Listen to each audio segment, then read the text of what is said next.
오늘 말씀은 갈라디아서 3장 10절부터 12절입니다. 무릇 율법 행위에 속한 자들은 저주 아래 있나니 기록된 바 누구든지 율법책에 기록된 대로 모든 일을 항상 행하지 아니하는 자는 저주 아래 있는 자라 하였음이라. 또 하나님 앞에서 아무도 율법으로 말미암아 의롭게 되지 못할 것이 분명하니 이는 의인은 믿음으로 살리라 하였음이라. 율법은 믿음에서 난 것이 아니니 율법을 행하는 자는 그 가운데서 살리라 하였느니라. 아멘. 네. 율법과 복음이라는 제목으로 은혜를 나누고자 합니다. 사랑하는 성도 여러분, 율법이라고 하는 것은 경건하고 올바른 삶의 규범을 말합니다. 경건하다고 하는 것은 하나님을 사랑한다는 뜻이고, 또 올바르다고 하는 것은 이웃을 사랑하는 것을 의미합니다. 그러니까 하나님을 사랑하고 이웃을 사랑하는 삶의 규범입니다. 이 율법은 약속이 있는 계명입니다. 율법을 약속이라고 하는 것은 복음을 의미하는데요. 그 복음과 분리해서 볼 때 율법은 우리에게 저주가 되는 것입니다. 그래서 펠라기우스라는 그 이단은 하나님이 율법을 주심은 우리의 능력으로 지킬 수 있는 것이기에 주신 것이라고 주장합니다. 이 말이 맞다면 이 율법은 우리를 저주 아래 가두게 되는 것입니다. 그래서 틀린 말입니다. 율법은 우리가 하나님의 거룩한 성품에 도달할 수 없는 죄인임을 깨닫게 해줍니다. 율법 자체로만 보면요. 우리가 죄인임을 알고 또 약속 안에 예수님을 믿음으로 성령의 은혜를 통해서 이 율법을 순종할 수 있도록 약속이 포함되어 있을 때 바로 우리에게 은혜로 하나님의 그 뜻을 알고 하나님의 기쁘신 뜻을 행할 수 있는 자유의지의 그런 은혜의 법이 되는 것입니다. 아브라함이 믿음으로 의롭다고 받은 후에 율법이 주어졌습니다. 은혜가 있고 율법이 우리의 경건하고 올바른 삶의 규범으로 주어진 것입니다. 항상 율법 자체로 봤을 때는 우리를 저주 아래 있게 한다는 것을 깨닫고 예수 안에 율법을 볼 때, 예수 그리스도의 옷으로 입고 율법을 볼 때 바로 그 법이 경건하고 올바른 삶의 규범이 되어 하나님의 거룩한 그 성품을 닮아가게 인도해 주는 것입니다. 율법은 죄를 깨닫게 하고 믿음과 은혜는 온전한 순종에 이르게 합니다. 율법의 목적은 인간이 죄인이고 하나님의 저주 아래 있음을 깨닫게 합니다. 바울은 갈라디아 교인들에게 다시 율법으로 간다는 의미를 설명해 줍니다. 율법은 인간의 죄를 깨닫게 하고 하나님의 저주를 받을 수밖에 없는 존재임을 알게 합니다. 율법의 모든 조항을 다 지키지 못하면 온전한 순종을 하지 못하며 하나님의 공의의 심판을 받기 때문입니다. 100가지의 율법이 있다면 99가지를 다 지켰어도 한 가지를 어겨도 바로 죄인이 됩니다. 그러니 율법으로 돌아간다는 것은 복음이 없고 약속이 없는 율법으로만 행위 구원으로만 돌아가는 것은 하나님의 저주 아래 들어가는 것임을 설명합니다. 10절을 보시면요.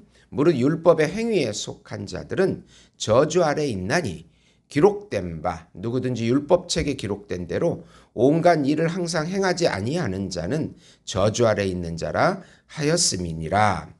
우리는 다른 사람보다 좀 더 착하게 살고 법이 없어도 살았다고 자부할지 모릅니다. 그러나 하나님은 속을 보시기 때문에 이 속의 본질의 변화가 없으면 사실은 모두 원죄를 가진 죄의 노예 의지의 삶을 사는 것입니다. 하나님과 아무 상관이 없습니다. 율법은 겉을 변화시키는 척해도 속은 절대로 변화시키지 못한다는 것을 기억해야 합니다. 그래서 두 번째로 율법의 궁극적인 목적은 바로 죄를 깨닫고 예수님을 믿으라고 하는 것입니다. 이신칭의는 예수님의 의와 공로는 오직 믿음으로 받아들여져서 의롭게 여겨주신다는 진리입니다. 우리의 죄는 예수님에게로 가고 예수님의 의가 우리에게 전가됩니다. 11절에 보시면 또 하나님 앞에서 아무나 율법으로 말미암아 의롭게 되지 못할 것이 분명하니 이는 의인이 믿음으로 살리라 하였음이니라. 복음을 받아들인 의인은 믿음으로 살게 됩니다.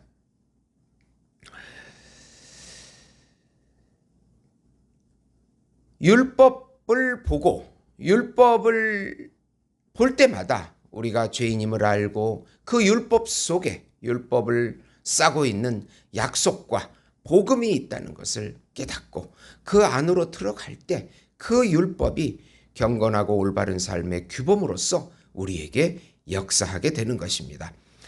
밖으로는 말씀으로 역사하고 속으로는 성령으로 역사해서 하나님의 기쁘신 뜻을 깨닫고 기쁘신 뜻을 행할 수 있는 율법을 행할 수 있는 그런 자유, 의지의 자유를 하나님께서 주시는 것이 바로 복음인 것입니다.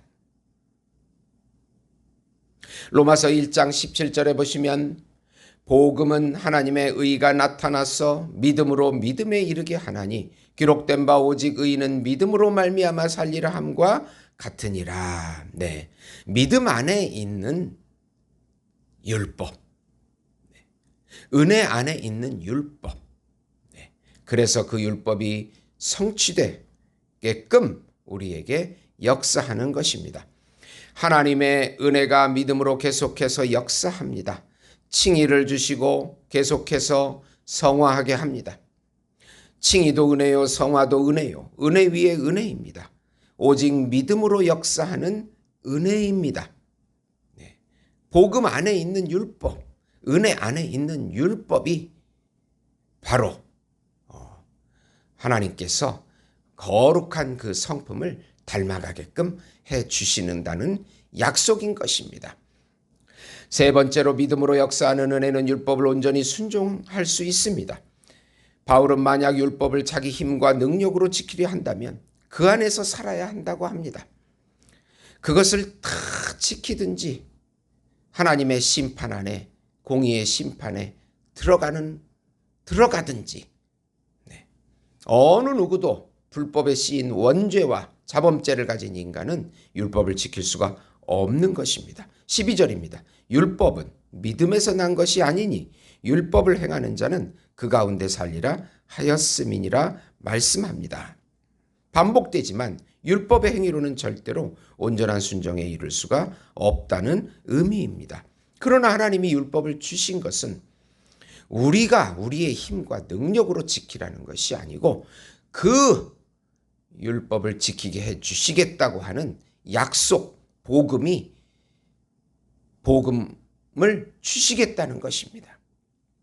우리가 지키지도 못하는 율법을 주셔서 우리를 공의의 심판 아래, 저주 아래, 지옥에 들어가게끔 하려고 그 율법을 주시지 않았다는 것은 분명합니다.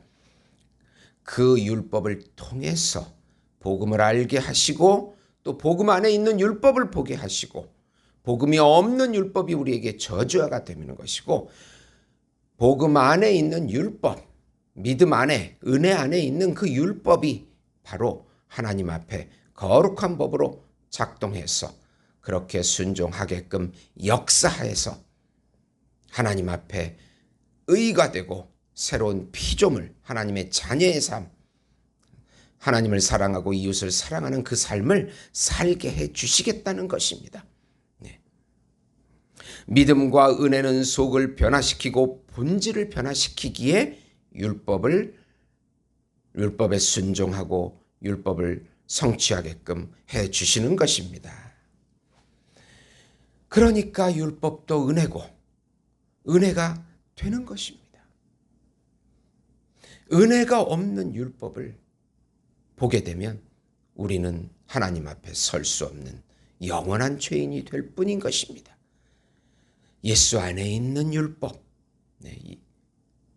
예수님의 믿음과 은혜로 역사하는 율법, 그것이 바로 복음이 되는 것입니다. 로마서 8장 2절에서 4절 보시면 율법이 육신으로 말미암아 연약하여 할 수 없는 그것을 하나님은 하시나니 곧 죄로 말미암아 자기 아들을 죄 있는 육신의 모양으로 보내어 육신의 죄를 정하사 육신을 따르지 않고 그 영을 따라 행하는 우리에게 율법의 요구가 이루어지게 하려 하심이라. 하나님의 영을 통하여 그 율법이 우리 안에 성취되도록 해 주신다는 것입니다. 그것이 온전한 율법이 되어 우리의 복음 안에 있는 율법, 은혜 안에 있는 율법, 믿음으로 역사하는 율법, 그래서 그것이 구원의 법이 되는 것입니다. 얼마나 놀라운지 모릅니다. 율법과 복음을 절대로 나누어서 보지 마시고 복음 안에 있는 율법, 믿음과 은혜로 역사하는 율법, 칼빈은 그래서 그것을 같이 이렇게 율법과 복음을 분리해서 보지 않고 경건하고 올바른 삶의 규범이라고 그렇게 정의한 것입니다. 하나님 아버지 감사합니다. 예수 안에 있는 율법을 보게 하시고 율법을 지킬 수 있도록 영으로 이끌어 가시는 하나님의 은혜를 보게 하시고 믿음으로 역사하는 율법을 보게 하시고 경건하고 또 올바른 삶의 규범으로 하나님을 사랑하고 이웃을 사랑하는 규범으로 우리 안에 성령으로 성취될 수 있도록 날마다 자기 부인하게 하시고 하나님 말씀 앞에 또 성령 앞에 순종하는 저희들 될 수 있도록 인도해 주시옵소서. 예수님의 이름으로 기도드리옵나이다. 아멘.